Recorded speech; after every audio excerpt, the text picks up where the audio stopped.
Oh shoot, I should have done that.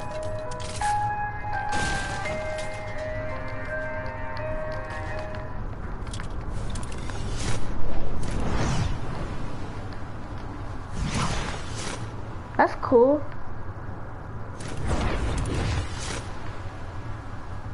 Normal. I'm just trying to test some stuff right now. Welcome to the Kill Count, where we tally the victims in all our favorite horror movies. I'm James H. Neeson. Today we begin our Chucky extravaganza with the original Chucky, Child's Play, released in 1988. Child's Play is an interesting series, one that has ventured from serious horror into self-effacing parody and back to horror again. With 6 films and a 7th coming out in just a few weeks, its success and notoriety is entirely because of the central character, Chucky the Killer Doll. Possessed by the spirit of a serial killer, Chucky has been freaking people out since his first appearance on well, I'm about to go back to Hood Talk or do my... say they're afraid of more, whether it stems from the unnatural way he moves around or just an innate, deep-seated fear of creepy-looking dolls. It seems like Chucky is the killer people have the most nightmares about. Sorry, Brett. Which sounds like the perfect reason to me to cover Chucky and all his escapades that span the 30 years he's been around. But before we get to all the crazy sequels that seem to get married and have a kid, we've got to start from the beginning and his very first I'm just finish them all. Get to him. I know he didn't just go. Detective Mike Norris is in pursuit of Charles Lee Ray, a guy with the most serial killer name imaginable. Norris gets a shot in on Ray, scaring his partner Eddie Caputo enough to drive off in the getaway van, leaving Ray behind. Ray ducks into a toy store where the title card pops up over a display of good guy dolls. Ray's not very good at this whole escape thing though, because Norris lands another shot on it. After stumbling around looking like a drunk Tommy Wiseau impersonator, he realizes he's going to die soon, so he makes a theatrical threat to Detective Norris.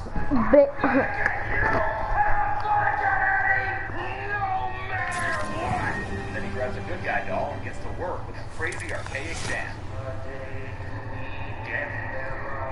I only included a clip of the chant because after working on this series so much, I've been saying Ade Due down below in my sleep, and if Chelsea has to suffer through hearing that shit, then so do you. A bunch of ominous thunderclouds roll in overhead, and one lightning strike later, the entire toy store blows up from the inside out, leaving the place looking like Santa's workshop after one of the elves had an accident cooking meth. The only thing left for Norris to find is Ray's dead body lying next to a good guy doll. Obviously, Ray has transferred his soul into it, but I'm still gonna throw Charles Lee Ray up on the kill count as the movie's first victim, because, you know, he shuffled off his moral coil or whatever. Now it's time to meet our adorable little hero of the film, Andy Barclay. He's making a breakfast of sugar with sugar, but he's allowed to, because it's his damn birthday, and there's nothing he wants more for it than an animatronic good guy doll, as talked to him by this terrifying mascot good guy, who I just need to see someone cosplay as at the next Monsterpalooza. Don't let me down, people. But when he opens the big box for him from his mom, Karen, it's just a bunch of dumb clothes inside. Quit your whining, kid. A good guy doll won't keep you warm through a Chicago winter. And besides, the damn things cost $100.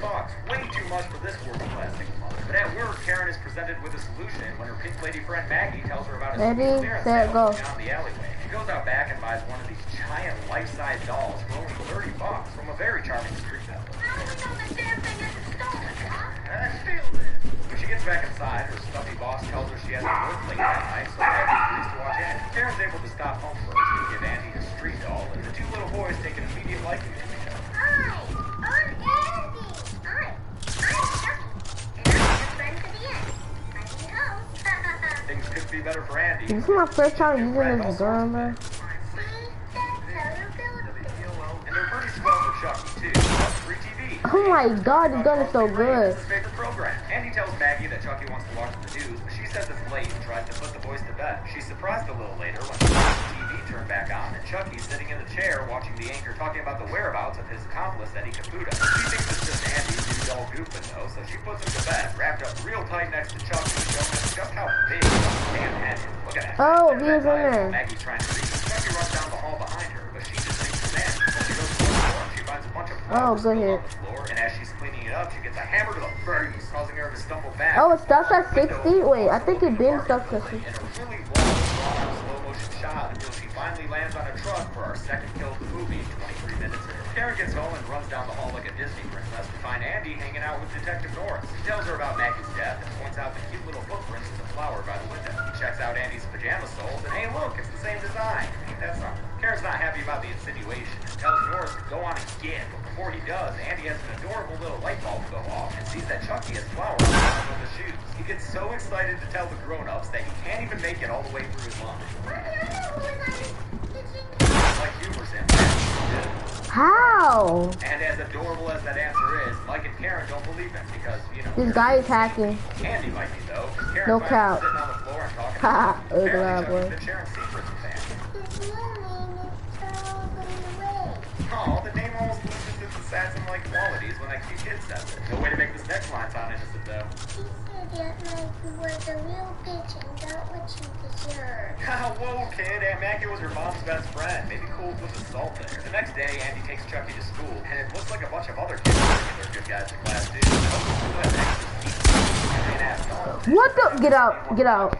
Andy shows how ex-Corey is by ditching school and riding a train all by himself. He's directed by Chucky to a much more unsavory part of town. The part of town where old furniture sits outside just waiting for adults to make use of it. Andy picks up the lay of the land real quick when he goes to take a piss behind the heap of garbage on the street. While he's occupied, Chucky disappears and runs to the house that he knows Eddie Caputo is hiding out in. While Eddie is fast asleep in the rat sanctuary he calls home, Chucky opens up the oven and blows out the pilot light, then cranks the gas up. Eddie wakes up and is suspicious of the noises he hears, so he takes his itchy trigger finger and swings around the house before popping into the kitchen and firing his gun, starting a huge explosion that explodes the entire house and incinerates Eddie Caputo from the surface. What's up there? At least I have the paper. No.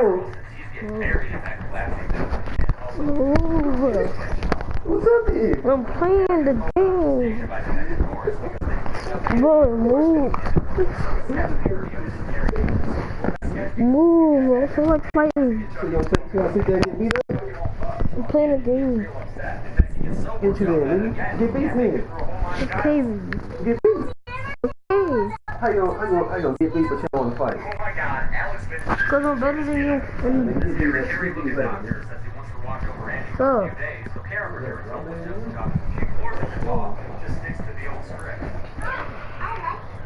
She tries to laugh off her unease, but when she's looking at the good guy box, the batteries fall out. Oh snap, Karen, that bats ain't in Dead Doll at all. When she goes to double check that they're absent, Chucky goes full exorcist on her.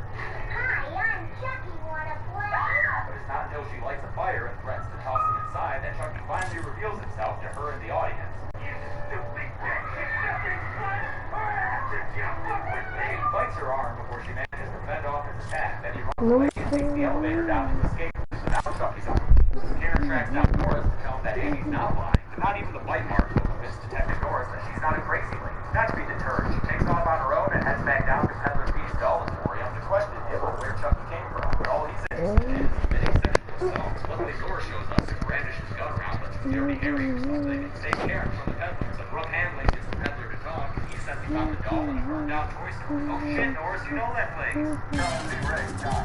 Yeah, that's the one. After Norris drops Karen off at home, Chucky surprises him from the backseat of the car by choking him with some jumper cables. Norris drives through the streets like it's Crazy Taxi until he's able to grab his cigarette lighter and stab Chucky in the face with it. Chucky don't give up that easily though, so he starts stabbing at Norris with a butcher knife, even almost getting him in the baby maker, then presses the pedal to the metal until Norris flips the car over and crashes it. Chucky misses a stab and runs away, taunting that Norris can't hurt him, but when Mike finally does land a shot, it actually does throw Chucky back and hurt him. So Chucky goes to see John, his plainly named voodoo man who taught him all those creepy chants from the beginning. This is the scene where we get full-on moving Chucky action. Most of it still looks great, although the talking doesn't always match up with the mouth. John tells Chucky that the doll is becoming his body, but when Chucky demands that John help him get out of this mess, John refuses.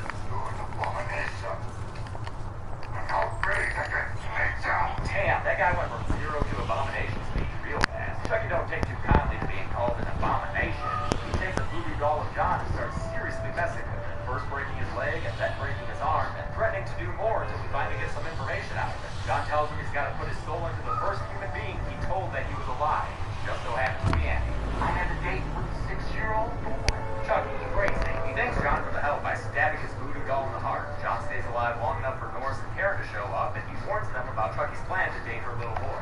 Oh, also, he says the only way to destroy Chucky is to kill the heart. nah, Tilted is that action for real. Sure you don't mean heart? Chill, we got the basketball court. Got it. His wisdom fully dispensed. John puts his head back and dies. Our fourth kill of the movie. Chucky manages to infiltrate the mental hospital and sneak into Andy's room and walk super frequently across the floor and climb onto the bed. God damn, that looks crazy. Also crazy is this one shot of Chucky when Andy runs away. That is clearly a guy in a suit. Chucky attacks Andy in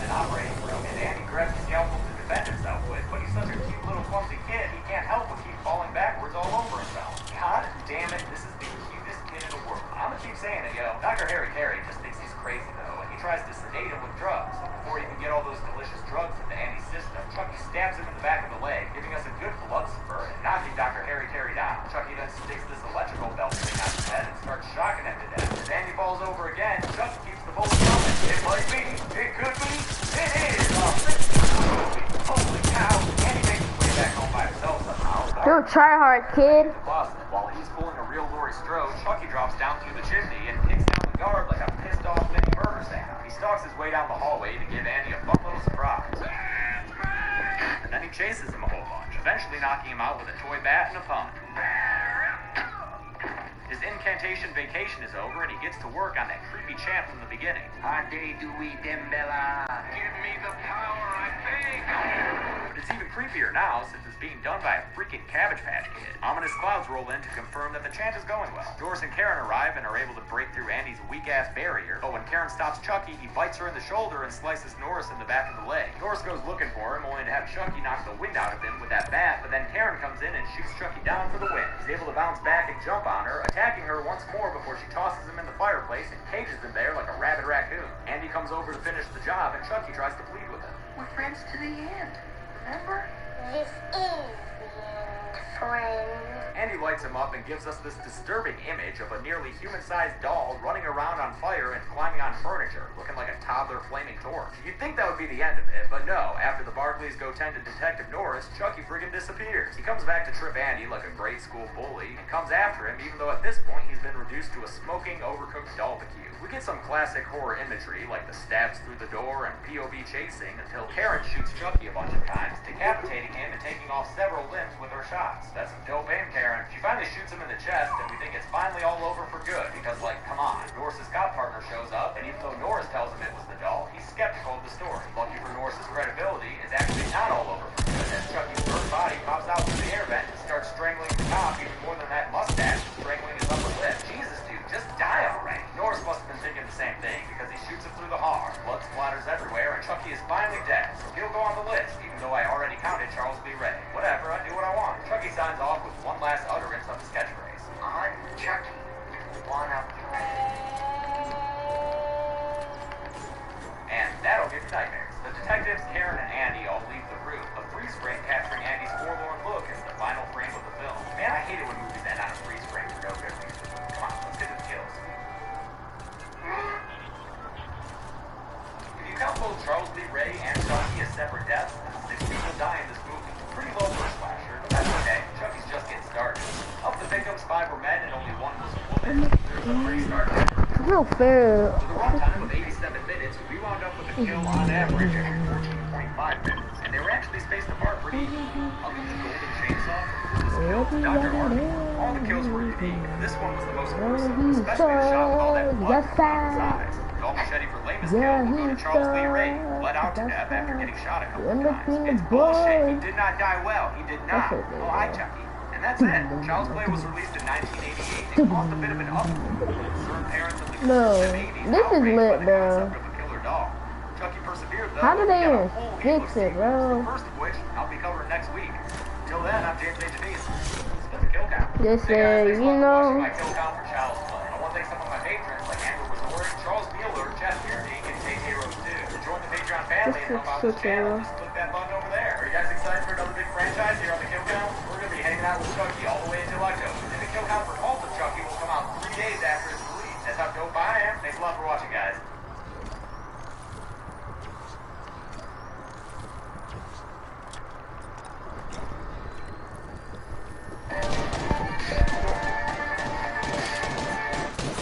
Welcome to the Kill Count, where we tally up the victims in all our favorite horror movies. I'm James A. Denise, and today we're continuing the Chucky franchise with Child's Play 2, released in 1990. After the original film was such a box office success, it was clear that a sequel was going to get made. Universal Pictures bought the rights to the Chucky property, and writer Don Mancini returned to pen the follow-up to his Chucky doll creation. Mancini and David Kirshner would go on to write and produce, respectively, every movie in the franchise, which is rare for a long-running horror series, especially one with as many tonal changes as the Chucky movies. So the first sequel is very much in line with the original. It's mostly a straight horror film, with Chucky making a few quips here and there, and much of the film focused on the returning protagonist, Andy Barclay. The good thing is, we don't have to spend half the movie setting up Chucky as a killer doll. We can jump right in and start killing right away. Speaking of which, let's get to him.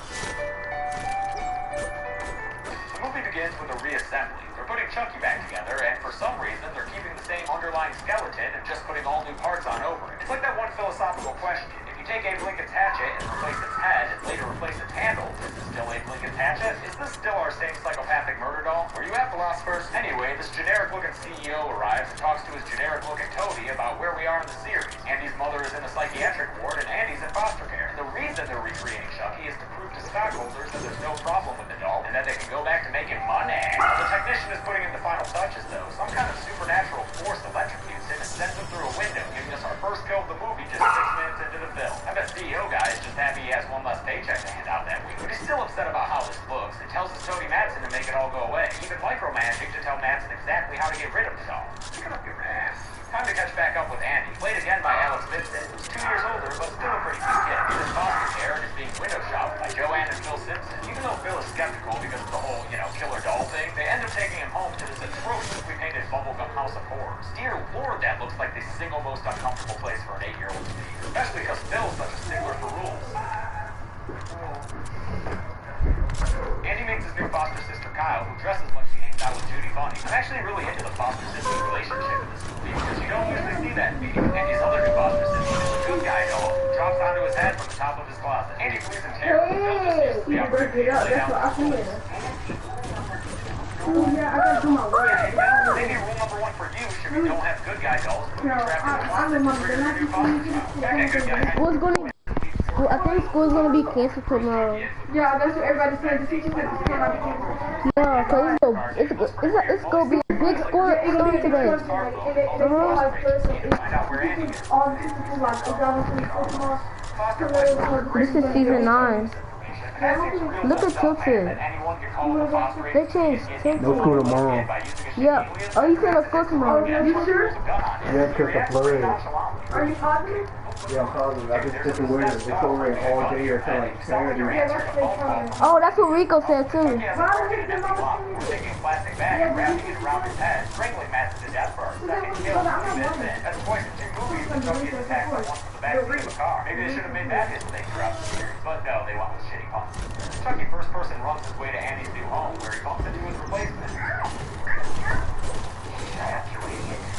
When you ex get a new man who moves back, Chucky busts open Tommy's face with that porcelain thing Andy was messing around with earlier. Why y'all can't be staying here? Backyard, giving us a good look at the Why y'all can't be staying here? and also how they use the top-down force perspective to have a real person play Chucky, because that is definitely a person in the costume. The next morning, Phil's super pissed about his broken statue and grounds both the kids, giving them some together time, during which Andy shows how ex-core he is by taking a drag off Kyle's cigarette. Kyle commiserates with Andy how shitty it is to be a foster kid, a point that's driven home later when Andy overhears Phil talking shit about him in the kitchen, or that somehow Phil doesn't notice Andy standing right freaking there with the door open. Just imagine yourself in Phil's position. It's very obvious that there's a kid standing behind that door. That night, Chucky gets straight to work, tying up Andy in bed and attempting to get some quality playtime in. I got a new game sport. It's called Hide the Soul. Oh, that sounds fun. How do you play?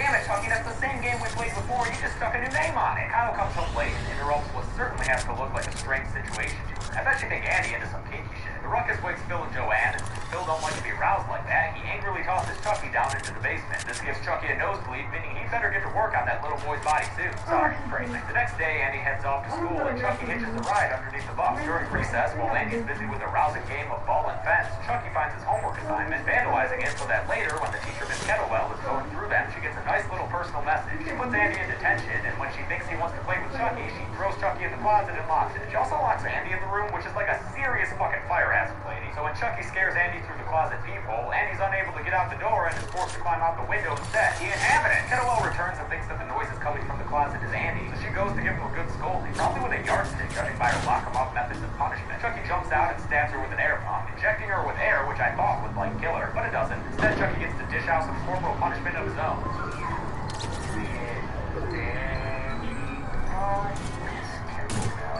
He beats her to death with a yardstick for the third kill of the film in a pretty artistic way for a slasher scene. Each strike of the yardstick pulling the camera out more and more. You can still see the yardstick going up and down even in this furthest away shot. That's awesome. Phil gets more and more pissed about Andy's behavior, yelling to Joanne that he's not their child. So Kyle comforts Andy and tells him it'll make him stronger and it'll be okay. Andy tells her that's great and all, but he's got bigger problems going on.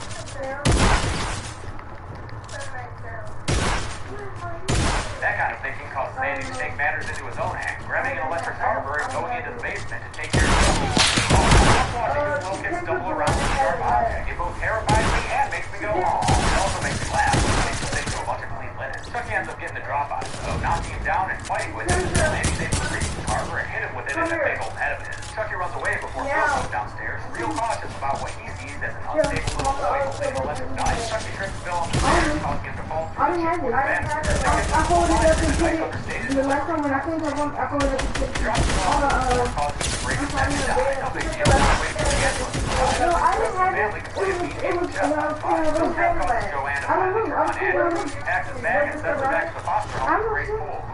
It was kind of I don't know. Maybe I did have it. For all this shit in the first place. After talking Chucky into the But I don't Kyle know. goes for a midnight swing and smoke, kicks up enough dirt to I know, but I didn't have it until I haven't used that in a She long knows Andy time. wasn't full of shit. She heads inside, armed and cautious, only to hear some ominous sound design going on in You know Joanne's. what? I think I had it last on Easter. She turns Joanne's body around to find her dead, her mouth gagged and her throat slit. Sure, it's an off-screen death, but I think the creepy sewing machine I didn't grab it. That's the thing. I didn't touch it. I didn't, rides around I on her didn't back know for a little bit certain before she's able to hit him When with a I broken had lamp it, and knock somebody him away. took it off Grabs the, her leg, out the like a front. middle school bully, then takes her hostage so she can drive him to the foster agency so he can take over Andy's body. For speeding gets her pulled over by a cop who's initially delighted. Well, I don't know what that. What the freak?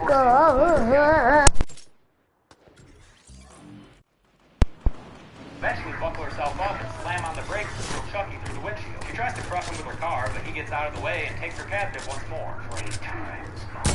See, Chucky's cracking a few jokes in this one, but he's still mostly serious. Later in the series, these little quips are going to become his entire personality, so just be ready for that. Chucky and Kyle wind up at the foster agency, where Grace takes them and Andy into her office. Before she can yell at the kids for pulling the fire alarm, though, Chucky whips out a knife and stabs her in the chest a bunch of times, knocking her onto the photocopier, where her death face gets captured.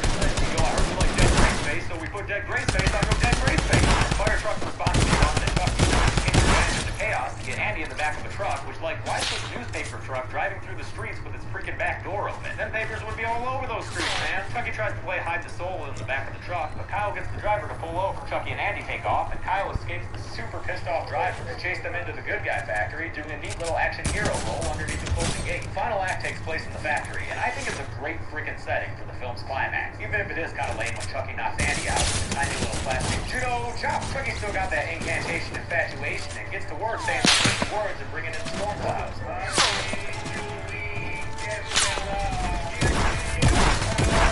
Eventually completes the ritual, but apparently it's too late. He's been in the good guy body for too long, and now it looks as though he's stuck in it. Kyle knocks a bunch of boxes onto Chucky, and Andy runs away, meeting back up with Kyle, where they both confirm each other's names. With that settled, they run through a maze of good guy boxes that I'm sure some poor production assistant had to make and stack before making their way out and climbing up one of those roller slide things that were always at DZ Discovery Zone. Andy friggin' sucks at it, though. No big deal, those things are always difficult to climb. And Chucky pops up to knife his way up the slide in an attempt to catch Andy and kill him. Kyle traps his hand under a gate and Chucky goes full air monster to get out. Oh my god, Ronnie. I want the battle pass, bro. It only costs freaking $10. I'm at Mama. The technician finally takes notice. Hey, yeah, dude, where were you when a couple of kids broke in and got chased by an evil doll? When he comes to fix the machine, he sets himself up for a very memorable kill. Chucky slashes him with his knife, knocking him down onto the assembly line, where a pair of good guy eyes are planted into his skull. It's unique, bloody, and comical all at once, and is literally the only thing I remembered from this movie until I rewatched it for the kill count. When Chucky goes They have a new shotgun in this Kyle game. knocks him back and stitches him to a platform that takes him up into a little assembly box thing, where a bunch of limbs are inserted, and Chucky screams his lungs out, until eventually it spits out a melted heap of Chucky parts and gore. But as the kids walk away, they don't notice the trail of blood showing that Chucky escaped that little box, so he's able to catch Come him here, and bro. knock Kyle down with the technician's ghastly looking body. That wheel is way over to Andy for some good guys. The leg arm gets fucking great though, so Andy turns a wrench and causes a lethal amount of molten plastic to spray out, engulfing Chucky and melting him to the floor, while a nasty looking hose wiggles about, looking like a straight out of the dog scene of the thing. After Andy saves Kyle, they go and check out Chucky.